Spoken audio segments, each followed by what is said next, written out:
On any team, in any organization, all responsibility for success and failure rests with the leader. The leader must own everything in his or her world. There is no one else to blame. The leader must acknowledge mistakes and admit failures, take ownership of them, and develop a plan to win. The best leaders don't just take responsibility for their job, they take extreme ownership of everything that impacts their mission.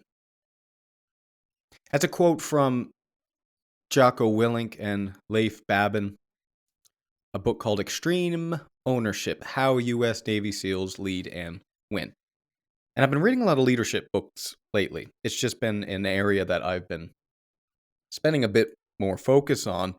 And one of the things I've realized is that there is a huge overlap between the things that Stoicism teaches and what I would call good leadership principles. Now, of course, there's like a trillion different books on leadership, and which ones are going to tell you the Stoic ones and which ones are not, I don't know. They tell different things. Some teach different lessons.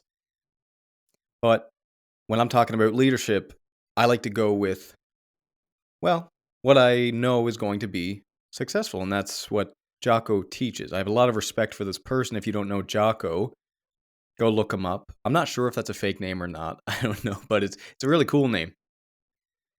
Anyways, Extreme Ownership is the book, and you'll hear him talk about this concept. And I just read the quote, obviously, so you roughly know what it means, but let me sum it up for you. Everything is your fault and everything is your responsibility. Period. And so you can imagine, like in a leadership position, if you are the leader, everything is your fault and everything is your responsibility. Now, there's a couple things that people don't like about that as leaders. People think that when you take a leadership position, you're coming in as a superior to everyone beneath you. And that's just not the right way of looking at it as far as I can tell. I think a leader is someone who serves.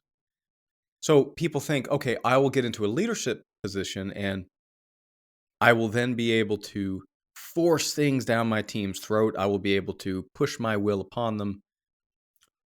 But in reality, that doesn't really work. The leadership principle that works is that you take responsibility for everything. That is what a leader is. It's taking responsibility for the success and failures of a team.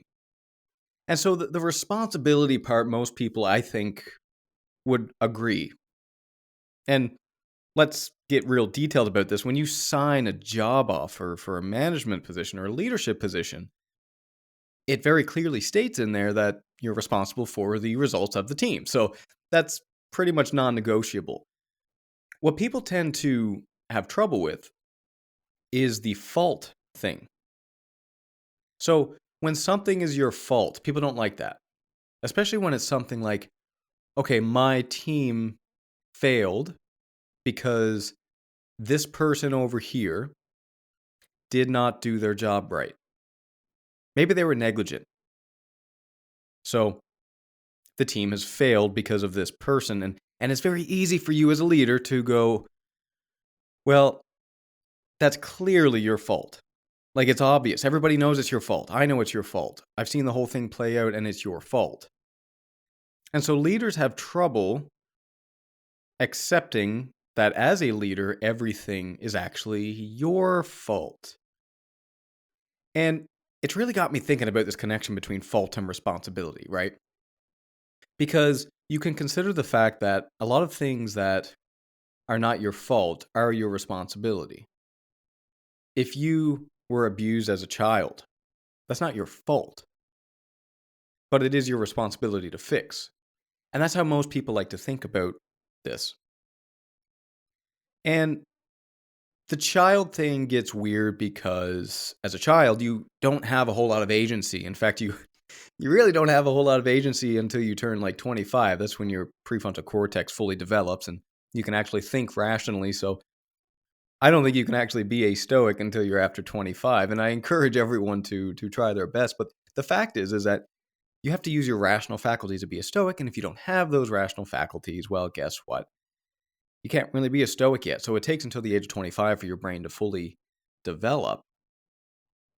But at the end of the day, this whole thing in terms of fault and responsibility, like once you've reached the point in your life where you have no excuses, it's like the Stoics say, we have a rational brain and you use that to flourish.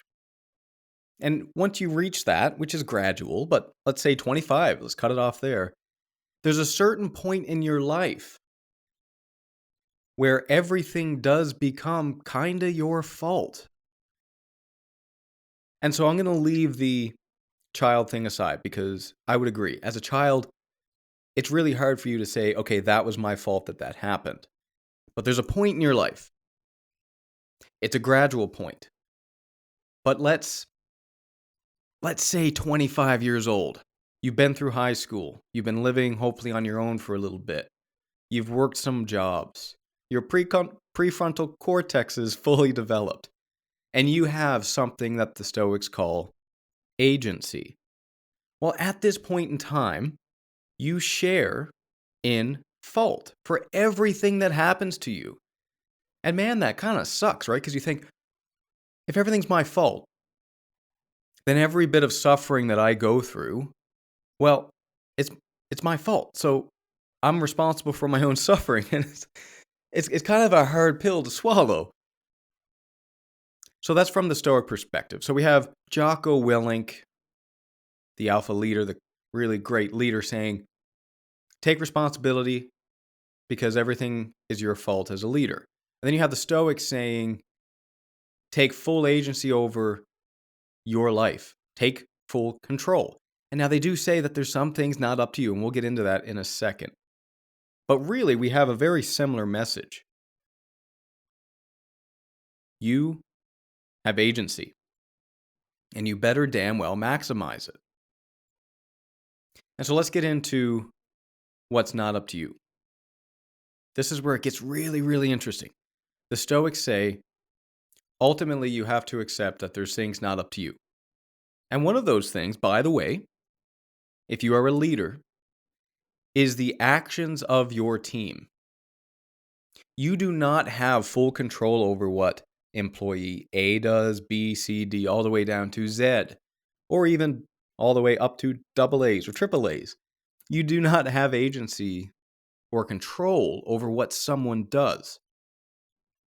But in some very weird sense of this word fault, it's that it's better for you to assume that something is up to you as opposed to not up to you. And this is what people don't like to hear. I've touched on this before, but people like the idea in Stoicism that that's not up to you. It's outside of my control. Don't worry about it. But that's like a last resort in Stoicism, and it's a last resort in leadership.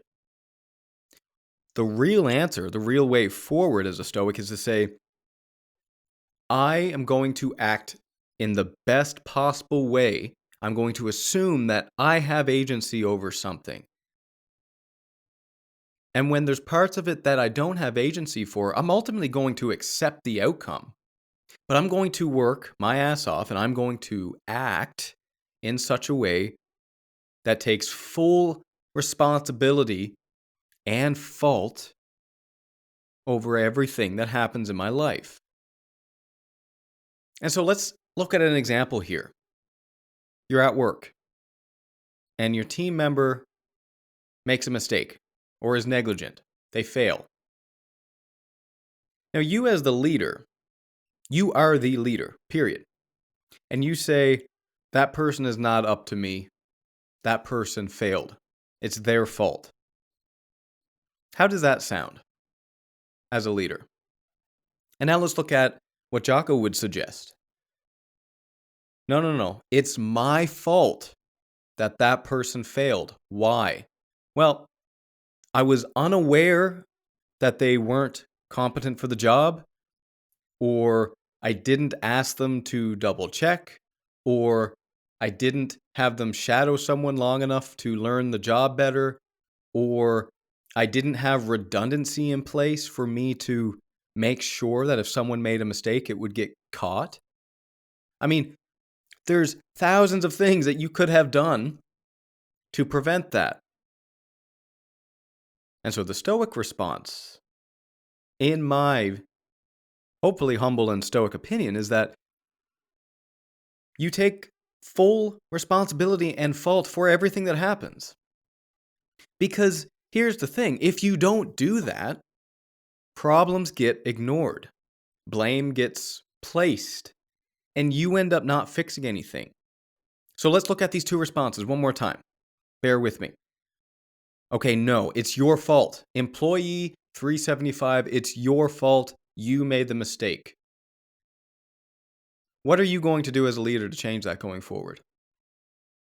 Because let's not forget that a leader is responsible for the success of their team.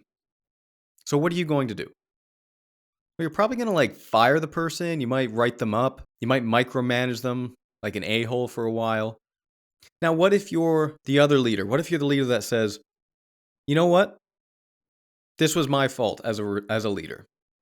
This was my fault. I didn't have redundancy in place. I didn't train the person, whatever it is. Here's 3 things I could have done different. Well, guess what you're going to do the next time? You're going to make sure that you do everything you possibly can to make sure that that mistake doesn't happen again. And the same thing is true in your life. If you just assume, if you default to, you know what, that's not up to me, where are you going to find the agency to act on a problem that you probably could fix? That whole it's not up to me thing, that works when we're thinking about outcomes after the fact. I've done everything I could, and that outcome was ultimately not up to me, but I still have agency over that. I'm still taking responsibility for it.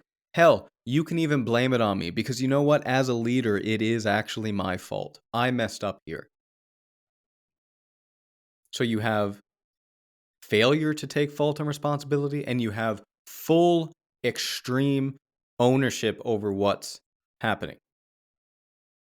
At the end of the day, if your team fails, you don't have to be miserable over that. You can say, you know what? My team failed. And that happens sometimes. And it's my fault.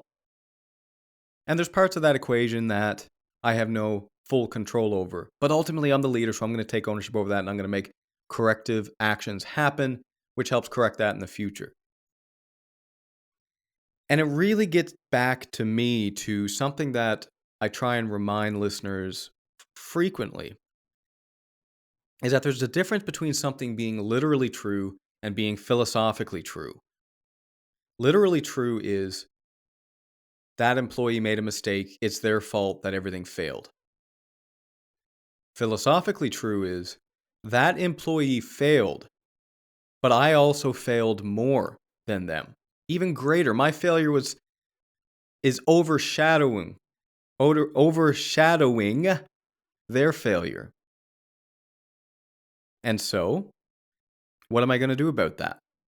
How am I going to fix it? How am I going to respond to the situation? How am I going to mentor this person so that it doesn't happen again? And so before you take on a leadership position at a company, make sure you're ready for that, for one. But what I want to say to close this episode off here is that if you want to be a stoic in your life, I really think that you have to be a leader in your life. You have to look at your relationships, take full agency over it, take extreme ownership over it. Consider that everything that happens, you have a role to play in that, man. And you have a responsibility that corresponds to that can help make your future better. And the alternative is saying, none of that is my fault. And what does that sound like to you? Because to me, that sounds like victimhood. And if there's one thing in this life I don't want to be is a victim. So, take extreme ownership. It's going to be uncomfortable sometimes, but the alternative, good God, man, the alternative is being a victim, I'm going to take extreme ownership every damn day. If you liked this video, please hit the like button and subscribe with the notifications turned on. The Strong Stoic Podcast is also available in audio wherever you listen to your podcasts. Finally, you can join Substack to gain access to transcripts, articles, and premium podcast episodes.